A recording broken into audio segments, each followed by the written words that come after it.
എല്ലാവർക്കും SR കറിവേണ്ടിലേക്ക് സ്വാഗതം. ഓണം സീരീസിലെ 7ാമത്തെ റെസിപ്പി വടുകപ്പുളി അച്ചാർ. സദ്യക്ക് വിളമ്പാൻ പറ്റിയ അടിപൊളി അച്ചാർ, കയ്പ്പ് ഒട്ടുമില്ലാതെ എങ്ങനെ ഉണ്ടാക്കാമെന്ന് നോക്കിയാലോ. അപ്പോൾ റെസിപ്പിയിലേക്ക് പോകാം.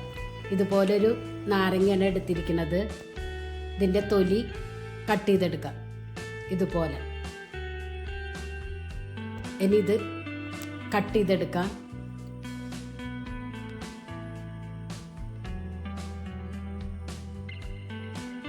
ഇതിൻ്റെ കുരു ഒട്ടും ഇല്ലാതെ വേണം കട്ട് ചെയ്തെടുക്കാൻ.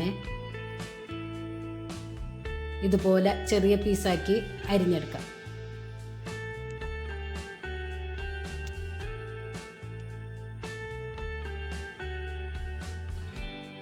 എല്ലതും കട്ട് ചെയ്തെടുത്തു. ഇത് ഏകദേശം 1.5 കപ്പോളം ഉണ്ടായിരിക്കും. ഇതൊരു ബൗളിലേക്ക് ആഡ് ചെയ്ത് കൊടുക്കാം.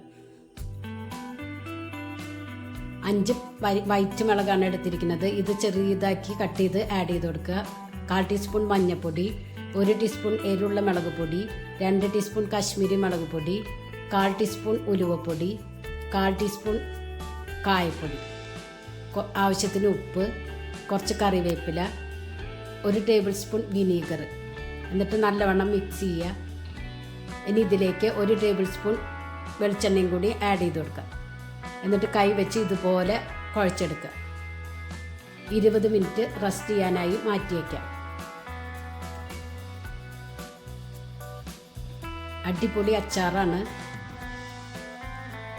ഒരു പാനിലേക്ക് 3 ടേബിൾ സ്പൂൺ വെളിച്ചെണ്ണ ആഡ് ചെയ്യുക.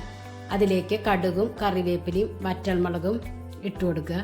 കടുകൊക്കെ പൊട്ടി വന്നാൽ ഇതിലേക്ക് സ്റ്റവ് ഓഫ് ചെയ്തതിന് ശേഷം നമ്മൾ റെസ്റ്റ് ചെയ്യാൻ വെച്ച നാരങ്ങ ഇതിലേക്ക് ആഡ് ചെയ്ത് കൊടുക്കുക.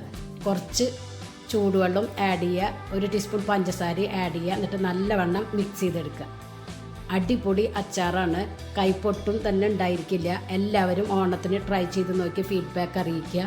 നിങ്ങൾക്ക് ഈ ചാനൽ ഇഷ്ടമാവുകയാണെങ്കിൽ പ്ലീസ് ഒന്ന് സപ്പോർട്ട് ചെയ്യുക, സബ്സ്ക്രൈബ് ചെയ്യുക, ലൈക്ക് ചെയ്യുക, ബെല്ലൈക്കൺ അമർത്തുക. അപ്പം ഞാനിടുന്ന ഇതുപോലെ വീഡിയോസിൻ്റെ നോട്ടിഫിക്കേഷൻ നിങ്ങൾക്ക് ലഭിക്കും. Thank you.